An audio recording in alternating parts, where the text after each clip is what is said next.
What's going on, guys? SMH Super Mario Hoops back with some more hoops. Today we're here with part 6 of the 10-part series of teams we won in NBA 2K20. By now you guys kind of know the idea, you know what's going on, so I'm not going to stall any longer. Let's just get right into the list. At number 50, we got the 2014-2015 Chicago Bulls. This team was pretty solid all around. They had Derrick Rose at the point guard spot, who was obviously very famous for that Game 3 game winner and then the face he made afterwards. Jimmy Butler was actually a first-time All-Star this year. And then Pau Gasol was also an All-Star for the Chicago Bulls too. You also had Joakim Noah, who was 1 year removed from being Defensive Player of the Year. And then Mike Dunleavy was a solid small forward. And then you also had guys like Taj Gibson off the bench, along with rookie at the time, Nikola Mirotic. This team was 50-32 on the regular season. Good enough for the 3rd seed. They lost to the Cavs in 6. As a salty Bulls fan, Game 4, the missed timeout call by David Blatt would have been excessive timeouts. Kind of angers me to this day. But, hey, what can I say? I'm a Bulls fan. So, there's that.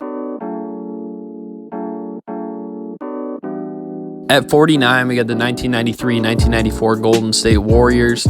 This team was really led by a young Latrell Sprewell, who actually made first team All-NBA for this specific season. You also got Chris Mullin, who was still a very capable player at this time. And then also a rookie, Chris Webber, on this Golden State Warriors team. And then some of the role players, were like Avery Johnson, weren't too bad. You also got Billy Owens at power forward. This team was 50-32 on the season, good enough for the 6th seed. But, yeah, they didn't really work out too well. They got bounced in the first round. But I think a big 3 of Latrell, Chris Webber, and Chris Mullin would be pretty nice to see.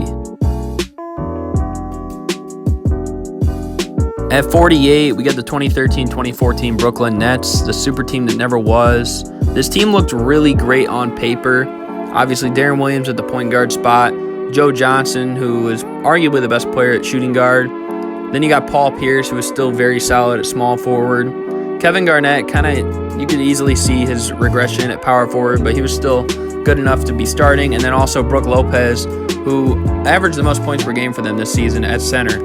And the bench consisted of a lot of veterans, such as Andre Kirilenko. You also got Andre Blatch as a big. And then Sean Livingston had a pretty good season too. The team was 44-38, which was only good enough for the 6th seed in the East. They did get to the 2nd round as a 6th seed, which is kind of impressive, but not too much because this team had higher expectations. But I mean, age and injuries was really the key for their failure to success. So, but on paper and in 2K, this would be a really fun team to use. At 47, we got the 2012-2013 New York Knicks. Now, I know you're thinking because there's already a Knicks team in 2012 on 2K, mainly because of Linsanity, but this team had Carmelo Anthony when he actually led the league in scoring, the only year he actually did in 2013. They had Tyson Chandler a year after Defensive Player of the Year, but he was an All-Star in this season. They also had J.R. Smith. This is the year he won 6th Man of the Year. Kenyon Martin, who really stepped up with Amari Stoudemire being injured. Then you also got Raymond Felton at the point guard spot, very quality point guard. And then Iman Shumpert really started to take the next step as a good 3-and-D guy. And then also you got Jason Kidd off the bench to bring some experience. And how could people forget the fan favorite Pablo Prigioni, who was on this Knicks squad. A 54-28 record on the season. And they actually got the 2nd seed, which is way better than the other Knicks team in 2K. And this team actually got to the 2nd round where they eventually lost to the Indiana Pacers. But with this team being the most success any Knicks team has had in recent history, I felt like I had to put them somewhere in the top 100 list. At 46, we got the 1994-1995 San Antonio Spurs. This team actually might not seem necessary because it's very similar to the other Spurs team in 1999. Obviously, David Robinson's on this team, but he did win MVP in this season. Avery Johnson is still there, and he was on the other team as well. You also got Vinny Del Negro, who's on both teams, just like Avery Johnson and D-Rob. Sean Elliott was too, but he had a bigger role on this team.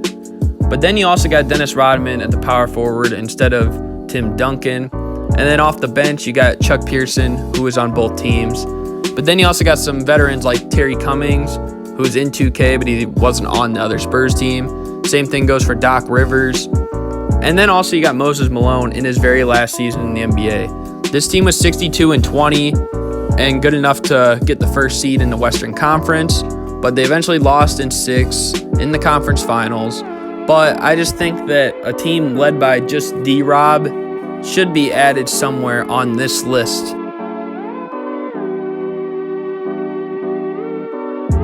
At 45, we got the 1980-1981 Houston Rockets.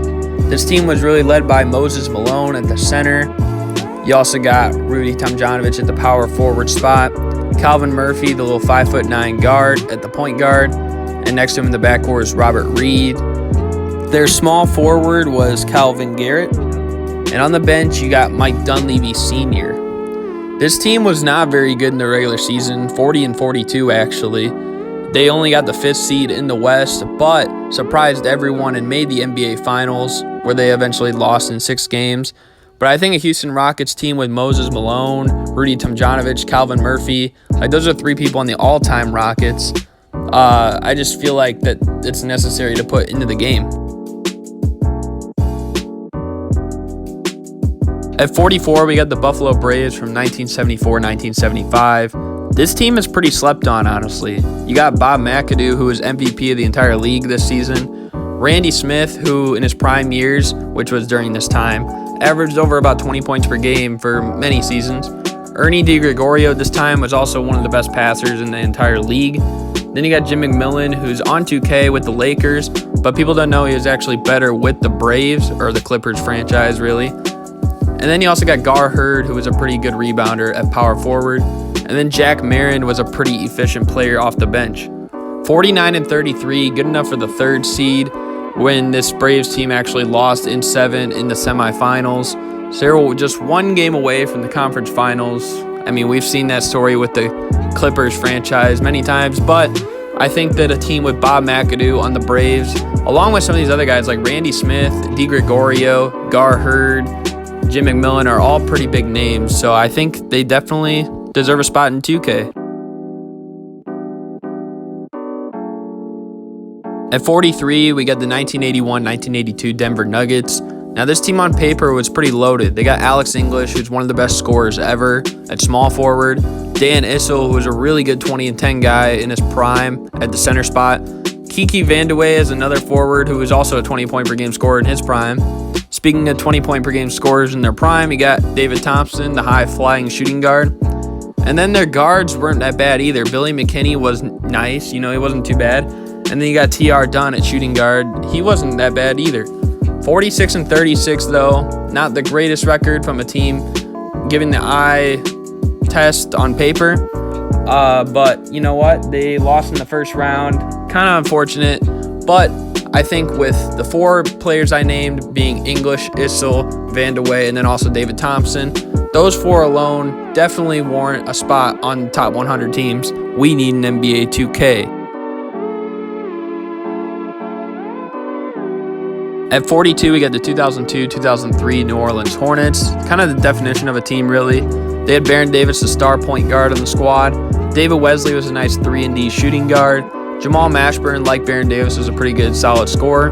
P.J. Brown was kind of a double-double guy, and really so was Jamal McGlure, kind of a traditional type of center. Courtney Alexander usually chipped in about 8 to 10 points each game as well. The team was 47-35 on the year, only got the 5th seed, and they did lose in the first round. But I think with Baron Davis, Jamal McGlure, and also Jamal Mashburn, because Jamal McGlure was only 1 year from a All-Star appearance, which people kind of forget about that, and some role players like David Wesley and P.J. Brown, this team definitely is worthy of being in 2K.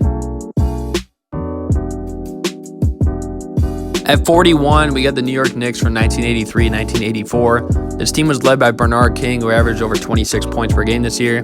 Bill Cartwright, who actually at this point was an all-star caliber player, believe it or not. Then you got Truck Robinson, who was a very solid power forward in the league for many years. And then the guard play was not that bad either. Ray Williams was not bad, and then also Rory Sparrow. Both those guys were pretty good facilitators for guards. The team was 47-35 on the year, only good enough for the 5th seed, but they did go to the 2nd round, and they only lost in 7 to the Boston Celtics, who were the 1 seed that year. So I got to credit them for that. And a Bernard King team. And also, they got some of the other guys in 2K, like Bill Cartwright. So I just feel like it would be a perfect match. I hope you guys enjoyed this video. If you did, be sure to like, comment, and subscribe.